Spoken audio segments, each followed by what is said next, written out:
The debate में आपका स्वागत है। आज हम बात कर रहे हैं अंतरिक्ष के एक बेहद दिलचस्प मेहमान की।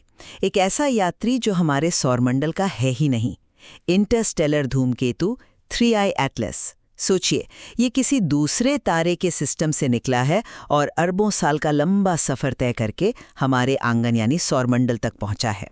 बिल्कुल, और ये कोई पहला ऐसा मेहमान नहीं है। जैसा इसके नाम 3I से पता चलता है, ये तीसरा खोजा गया इंटरस्टेलर ऑब्जेक्ट है 1I ओumuamua और 2I बोरिसोव के बाद। इसे एटलस टेलीस्कोप सिस्टम ने 1 जुलाई 2025 को पहली बार देखा था, और ये बस यहाँ से गुजर रहा है। इसका रास्ता हाइपरबॉलिक है, मतलब ये सूरज के गुरुत्वाकर्षण में बंद कर यहीं नहीं रुकेगा, बल्कि एक चक्कर लगाकर वापस गहरे अंतरिक्ष में हमेशा के लिए खो जाएगा। नासा ने भी साफ कर दिया है कि इससे धरती को कोई खतरा नहीं। 19 दिसंबर 2025 को जब ये सबसे करीब होगा, तब भी फासला करीब 27 करोड़ किलोमीटर का रहेगा। हाँ, खतरा तो नहीं है, लेकिन इसने वैज्ञानिकों और दुनिया भर में दिलचस्पी रखने वालों के बीच एक, आप कह सकते हैं, बड़ी बहस जरूर छेड़ दी है। और यही आज हमारी चर्चा का मुद्दा है। स्रोत सामग्री से जो मुख्य सवाल उभरता है वो ये है, क्या 3I एटलस की कुछ अजीब बातें, खास तौर पर इसकी रफ्तार में देखा गया एक अप्रत्याशित बदलाव, महज एक प्राकृतिक धूमकेतु के व्यवहार से कुछ ज्यादा की तरफ इशारा करती हैं? क्या ये किसी बाहरी सभ्यता की तकनीक, कोई एलियन प्रोब हो सकता है? या फिर क्या ये बस एक बहुत ही अनोखा, पेचीदा लेकिन पूरी तरीके से प्राकृतिक इंटरस्टेलर धूमकेतु है, जिसके अजीब बर्ताव को समझने के लिए हमारे मौजूदा वैज्ञानिक मॉडल शायद काफी नहीं है? यही वो दो पहलू हैं जिन पर आज बात करेंगे। मैं इस विचार के पक्ष में दलीलें रखूंगा कि ये एक प्राकृतिक, हालांकि हैरतअंगेज खगोलीय घटना है, और मैं उन पहलुओं पर गौर करूंगी जो इस संभावना की ओर इशारा करते हैं कि शायद 3I एटलस कुछ असाधारण है, कुछ ऐसा जिसके राज इसके अजीब व्यवहार और हमारी मौजूदा समझ से परे जाने वाली बातों में छिपे हो सकते हैं। चलिए इस दिलचस्प गुत्थी को परत दर परत खोलने की कोशिश करते हैं। मेरी शुरुआती दलील इस धूमकेतु के रफ्तार में देखी गई उस चीज पर टिकी है जिसे वैज्ञानिक इन प्लेन एक्सेलरेशन कह रहे हैं। आसान भाषा में समझें तो ऐसा लग रहा है जैसे धूमकेतु को उसके रास्ते पर चलते हुए सूरज के गुरुत्वाकर्षण के खिंचाव के अलावा कोई चीज बगल से हल्का सा धक्का दे रही है। मतलब ये धक्का सिर्फ गुरुत्वाकर्षण से समझाया नहीं जा सकता, और इसी बिंदु को हार्वर्ड के जाने माने खगोलशास्त्री एवी लोएब और उनका गैलीलियो प्रोजेक्ट, जो खास तौर पर बाहरी तकनीक के सबूत खोजने पर ही केंद्रित है, जोर शोर से उठा रहे हैं। लोएब का तर्क है, जैसा कि हमें जानकारी मिली है, कि ये धक्का प्राकृतिक तरीके से, यानी धूमकेतु से गैस और बर्फ के निकलने, जिसे आउटगैसिंग कहते हैं, से नहीं समझाया जा सकता। ऐसा होने के लिए धूमकेतु को बहुत ज्यादा वजन कम करना पड़ता, जो कि देखा नहीं गया है। तो फिर सवाल उठता है, क्या ये धक्का किसी कृत्रिम चीज का नतीजा है, जैसे कोई एलियन प्रोब या शायद कोई सोलर सेल जो सूरज की रोशनी का इस्तेमाल करके अपनी दिशा बदल रहा हो? लोएब ने तो यहां तक कह दिया है कि इसके 40% एलियन होने की संभावना है, मतलब संभावना है, ये उन्होंने कहा। और इस पूरे मामले को और हवा तब मिली जब हाल ही में अमेरिकी कांग्रेस की सदस्य अन्ना पॉलिना लूना ने नासा को बाकायदा चिट्ठी लिखकर 3I एटलस की हाई रेजोल्यूशन तस्वीरें जारी करने को कहा, और उन्होंने भी इसी असामान्य इन-प्लेन एक्सेलरेशन का हवाला दिया। इससे ये अटकलें और तेज हो गईं कि कहीं नासा के पास ऐसी कोई जानकारी तो नहीं जो वो आम लोगों से छुपा रहा है। मैं इस पूरी तस्वीर को एक अलग नजरिए से देखता हूं। मेरा मानना है कि 3I एटलस बिना किसी शक के एक प्राकृतिक इंटरस्टेलर धूमकेतु ही है। हाँ, ये जरूर है कि इसका बर्ताव कुछ अजीब है, ऐसा जो हमने पहले कम देखा हो। लेकिन अजीब होने का मतलब एलियन नहीं होता। नासा और खगोलविदों का बड़ा बहुमत भी इसी राय का है, और वे एलियन प्रोब या किसी भी तरह की कृत्रिम वस्तु वाली थियोरी को पूरी तरह से खारिज करते हैं। अब बात करते हैं उस इन प्लेन एक्सेलरेशन या अतिरिक्त धक्के की। सबसे संभावित और वैज्ञानिक रूप से स्थापित व्याख्या यही है कि यह धूमकेतु के गर्म होने पर उसकी सतह से बर्फ और गैसों के निकलने यानी आउटगैसिंग के कारण है। ये प्रक्रिया धूमकेतुओं में बहुत आम है। ये उन्हें एक हल्का रॉकेट जैसा धक्का देती है। हाँ, ये जरूर है कि हर धूमकेतु में ये एक जैसी नहीं होती, और खास तौर पर जब कोई वस्तु किसी दूसरे तारे के सिस्टम से आई हो जिसकी बनावट, उम्र और इतिहास हमारे सौरमंडल के धूमकेतुओं से बिल्कुल अलग हो, तो उसका आउटगैसिंग का तरीका भी अलग और शायद अप्रत्याशित हो सकता है। विज्ञान का एक बुनियादी सिद्धांत है, असाधारण दावों के लिए असाधारण सबूत चाहिए होते हैं। और फिलहाल 3i एटलस के एलियन मूल का समर्थन करने के लिए हमारे पास कोई भी सीधा ठोस सबूत नहीं है। हमें यह समझना होगा कि इंटरस्टेलर वस्तुएं अपने आप में बहुत विविध हो सकती हैं। उनका बर्ताव हमारे जाने पहचाने धूमकेतुओं से अलग हो सकता है। ये अजीब बर्ताव हमारी समझ की सीमाओं को दिखाता है, एलियन तकनीक की मौजूदगी को नहीं। मैं आपकी बात समझती हूँ कि हमें असाधारण दावों के लिए मजबूत सबूत चाहिए और आउटगैसिंग धूमकेतुओं में होती है। लेकिन मैं फिर से उस इन प्लेन एक्सेलरेशन पर लौटना चाहूंगी। आप कहते हैं कि ये आउटगैसिंग से हो सकता है, पर एवी लोएब का विश्लेषण जैसा स्रोत सामग्री में बताया गया है, इसी बात पर सवाल उठाता है। उनके मुताबिक हमारे पास जो ज्ञात प्राकृतिक आउटगैसिंग के मॉडल हैं, वे इस खास तरह के त्वरण को, खासकर बिना उतनी ज्यादा गैस निकले जितना मॉडल बताते हैं, समझाने में नाकाम रहते हैं। क्या ये महज एक इत्तेफाक है कि ये धक्का ठीक उसी दिशा में और लगभग उतनी ही मात्रा में लग रहा है जितना कि कोई हल्का सोलर सेल लगा सकता है? ये सवाल उठाना क्या बिल्कुल नाजायज है? जब हमारे स्थापित मॉडल किसी चीज को समझाने में मुश्किल महसूस करें, तो क्या हमें वैकल्पिक संभावनाओं पर विचार नहीं करना चाहिए? देखिए, मैं इस बात से बिल्कुल इनकार नहीं कर रहा कि ये त्वरण एक दिलचस्प पहेली है। ये वैज्ञानिकों के लिए वाकई एक चुनौती है। लेकिन मैं आपके सवाल का जवाब एक और सवाल से दूंगा। आपने कहा ज्ञात प्राकृतिक आउटगैसिंग मॉडल। क्या यही असली मुद्दा नहीं है? हम एक इंटरस्टेलर धूमकेतु की बात कर रहे हैं। स्रोत सामग्री के अनुसार ये करीब 7 अरब साल पुराना हो सकता है, हमारी पृथ्वी से भी पुराना। और ये आकाशगंगा के एक ऐसे कोने से आया है जिसके बारे में हमें लगभग कुछ नहीं पता। सोचिए, इसकी बनावट कैसी होगी, इसमें किस तरह की बर्फ जमी होगी, कौन सी गैसें फंसी होंगी। ये सब हमारे सौर मंडल के धूमकेतुओं से बहुत अलग हो सकता है।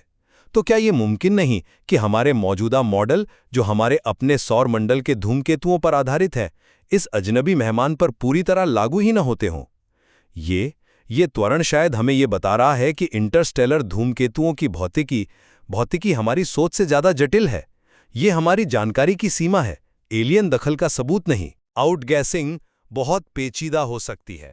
हो सकता है गैसें किसी खास दिशा में ही निकल रही हों, या किसी ऐसे तरीके से निकल रही हों जो हमारे मॉडल में नहीं है। आपकी बात में वजन है कि इंटरस्टेलर वस्तुओं के लिए हमारे मॉडल अधूरे हो सकते हैं।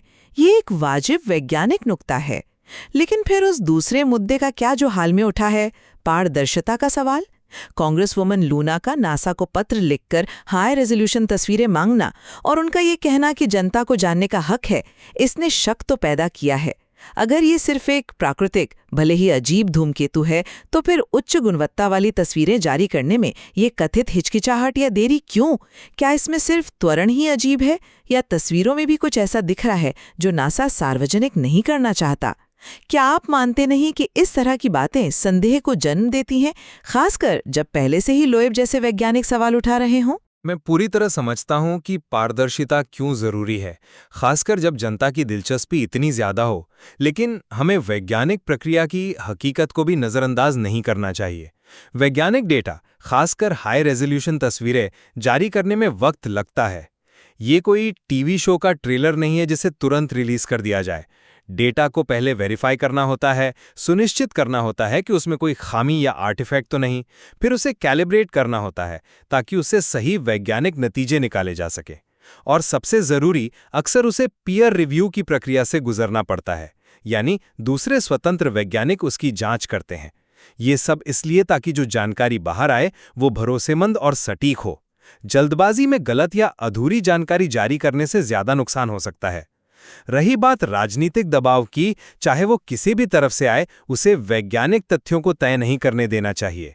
नासा का इतिहास देखें तो वे आमतौर पर डेटा साझा करते आए हैं, भले ही उसमें वक्त लगे। ये उम्मीद करना कि किसी बाहरी दबाव की वजह से प्रक्रिया को ताक पर रख दिया जाएगा, या ये मान लेना कि देरी का मतलब कुछ छुपाना ही है, मेरे ख्याल से ये जल्दबाजी होगी। अटकलों पर, खासकर राजनीतिक हवा से बनी अटकलों पर कूद पड़ना विज्ञान के तरीके के खिलाफ है। मुद्दे से हट कर देखें। जैसा कि स्रोत सामग्री में भी जिक्र है, इस धूमकेतु की सिर्फ रफ्तार ही अजीब नहीं है, इसमें और भी कई पहेलियां हैं। जैसे जब ये सूरज के पास पहुंचा तो अचानक उम्मीद से कहीं ज्यादा तेजी से चमकने लगा। क्यों? फिर इसकी पूंछ का अजीब बर्ताव, एक एंटी टेल का दिखना जो सूरज की तरफ इशारा कर रही थी, और फिर पूंछ की दिशा का बदलना जिसे टेल फ्लिप कहा गया। ये सब बहुत असामान्य है। और सबसे हैरतअंगेज बात, इसमें निकल धातु की भाप का मिलना। इतने ठंडे तापमान पर निकल जैसी धातु भाप बनकर कैसे मिल सकती है?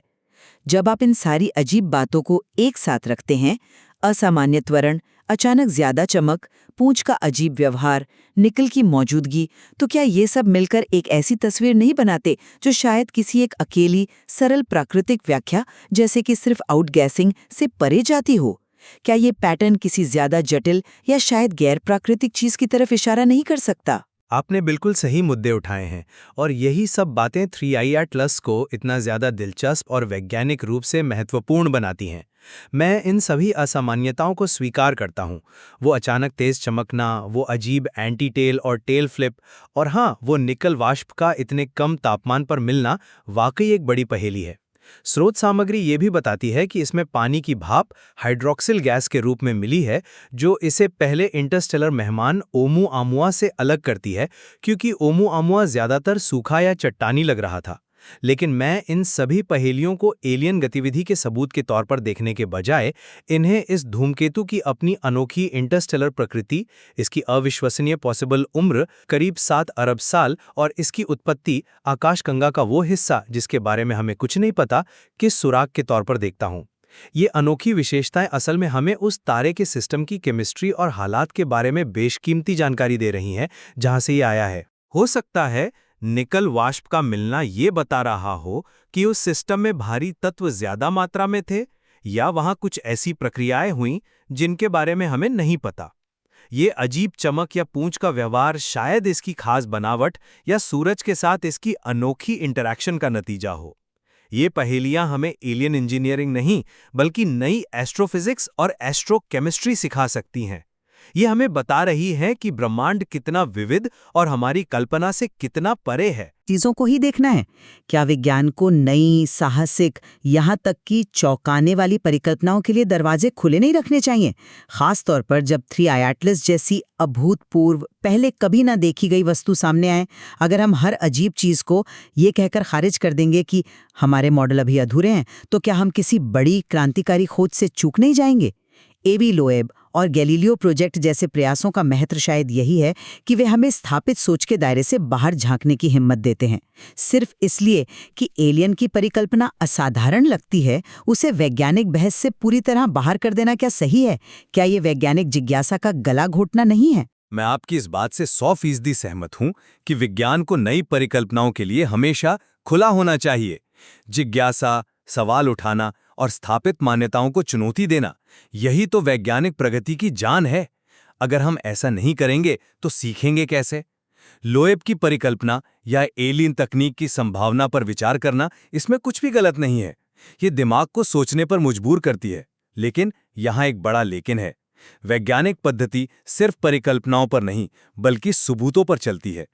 एक परिकल्पना कितनी भी दिलचस्प या आकर्षक क्यों न हो, उसे तब तक स्वीकार नहीं किया जा सकता जब तक उसके पक्ष में मजबूत, ठोस और बार बार परखे जा सकने वाले सबूत न मिल जाएं।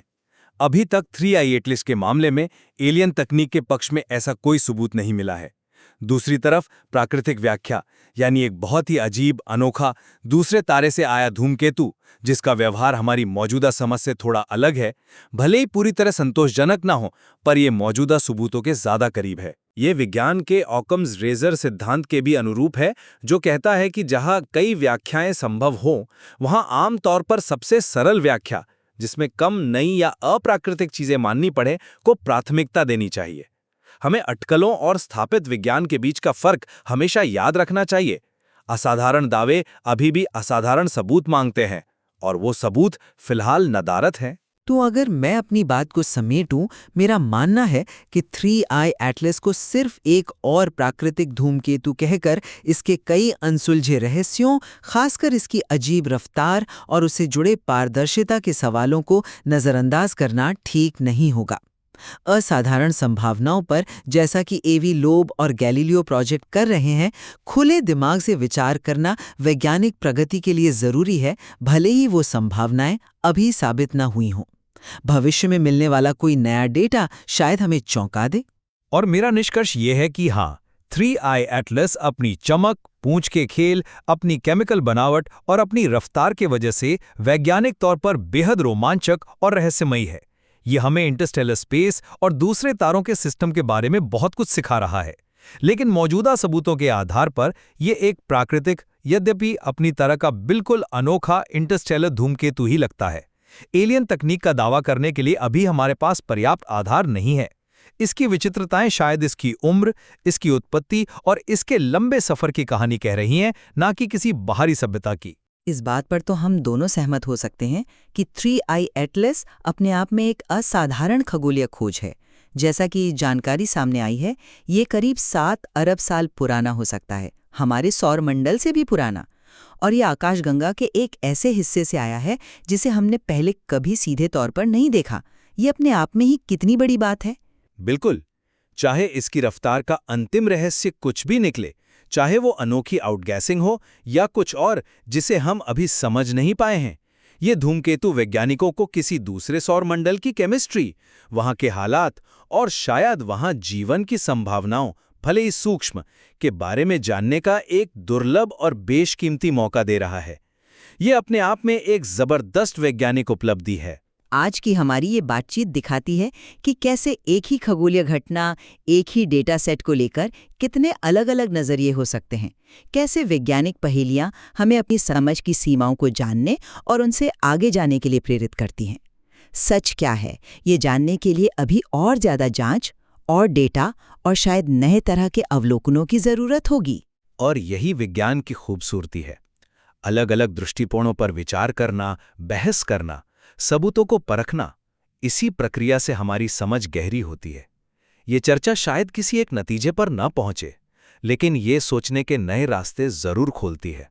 हम अपने श्रोताओं को भी यही सलाह देंगे कि वे इस विषय पर उपलब्ध जानकारी को और खंगालें, अलग अलग स्रोतों को पढ़ें और अपनी राय बनाएं। इस कहानी का अंत अभी लिखा जाना बाकी है।